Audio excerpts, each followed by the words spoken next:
Olá, sou Carlos Eduardo, metalurgista, professor, e finalmente vamos dar continuidade a esses vídeos. Hoje a gente vai falar da aula de balanço energético da disciplina Termodinâmica Metalúrgica do curso de Engenharia Metalúrgica da PUC Minas. E o balanço energético é fundamental para dimensionamento de processos metalúrgicos. Afinal, ele é capaz de dimensionar quanto de energia que a gente tem que fornecer para que um determinado processo funcione. Para fazer um balanço energético, a gente tem 4 tipos fundamentais de entalpia, que são a entalpia de aquecimento, entalpia de transformação, entalpia de reação e a entalpia de dissolução. Em primeiro momento, você me pergunta, mas o que é entalpia? Excelente pergunta. Entalpia é a razão entre a energia e a energia necessária para um evento e a quantidade de matéria. Então a entalpia é dada em caloria por mol. Caloria é a energia, mol a quantidade. E quais são esses processos, esses eventos que podem acontecer? O primeiro é esse aqui, aquecimento. O que é aquecimento? É a energia necessária para aquecer uma substância de uma temperatura A até uma temperatura B. Então, você fornece uma energia, a energia por mol dessa substância é a entalpia. Transformação. Transformação é a mudança de fase. Quando a gente está convertendo de sólido para líquido, ou de líquido para gasoso, ou de sólido alfa para sólido beta, ou qualquer mudança de fase, a gente gasta uma energia aí. Depois tem energia de reação.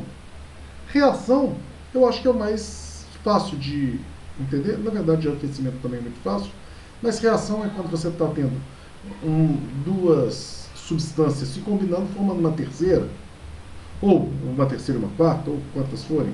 A gente está tendo na reação quebras e formações e construções de ligações químicas. E essas quebras e formações, elas vão consumir e gerar energia. E finalmente a energia de dissolução. A energia de dissolução é quando a gente tem uma quantidade relativamente pequena de soluto, a gente está jogando. Na verdade, nem precisa ser muito soluto, muito pequena não, depende muito das espécies envolvidas, mas o importante é que, na reação, a gente está tendo um A mais um B, dando um C. Beleza? No caso da dissolução, eu tenho o A e o B, mas eles não formam um composto novo. Eles continuam com a identidade bem definida, dividindo aquele espaço. Quase um quarto de república. Não interagem tão intimamente, mas dá uma certa tensão entre os envolvidos. Vamos falar então um pouquinho da entalpia de aquecimento, já emendando. Ela é relativa ao calor contido em uma substância. Então, já que ela é o calor contido e a gente está aquecendo de uma temperatura A até uma temperatura B, é óbvio que a gente precisa de uma referência. E a nossa referência vai ser o 298 Kelvin. O calor é definido pela entalpia vezes a quantidade de matéria, já que entalpia é calor por quantidade de matéria. Se a gente multiplica a entalpia pela quantidade de matéria, a gente chega no calor, em calorias. E a gente vai precisar disso para o balanço térmico, que a gente vai ver daqui a poucos vídeos. E, finalmente, essa é a base de onde sai a equação, de onde a gente avaliou a entalpia de aquecimento.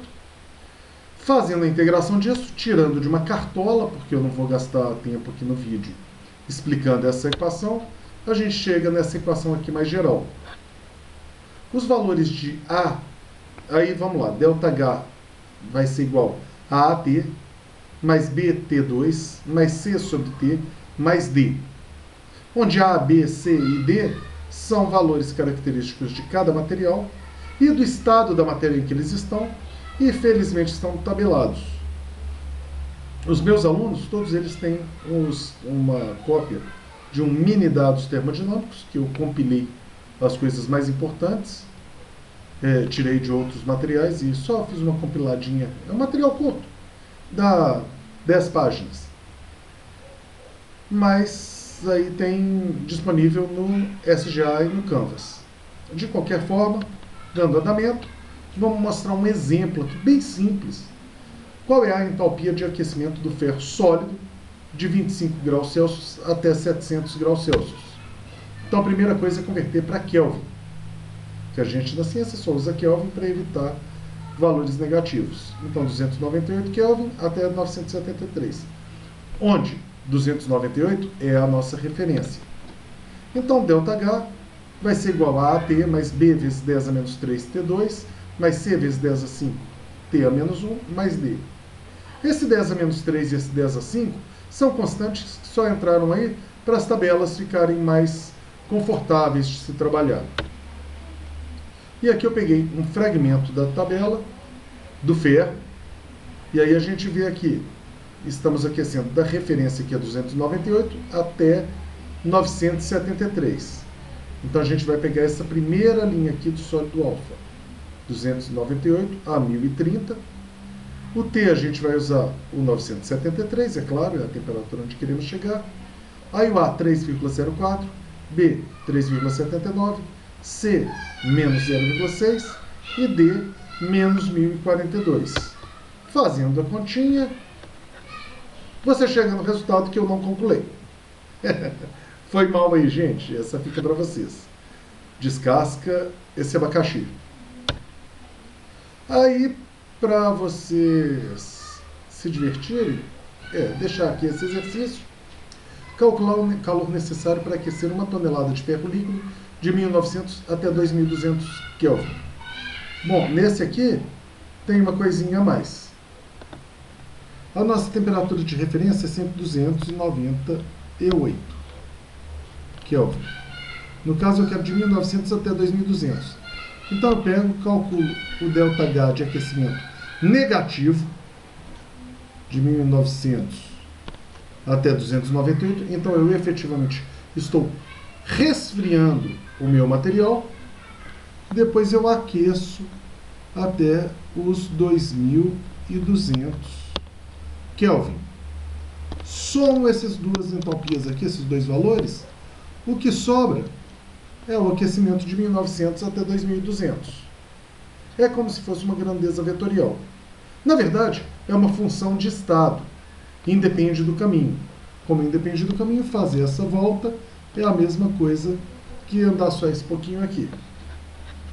Só que é o que a gente sabe fazer, né? E por fim, calcular o calor necessário para aquecer 50 kg de ferro silício 75, que é uma liga contendo 75% de silício, da temperatura de 298 até 1900. Então aqui eu quero calor. Então eu preciso do número de mols do silício e do número de mols de ferro. Calculo o ΔH do ferro, daquele jeitinho, AT mais BT2 mais C sobre T mais D. E multiplico pelo número de mols de ferro, e isso vai me dar o calor do ferro. Faço a mesma coisa para o silício, ΔH de silício, vezes N de silício, dando o calor associado ao aquecimento do silício. O calor da liga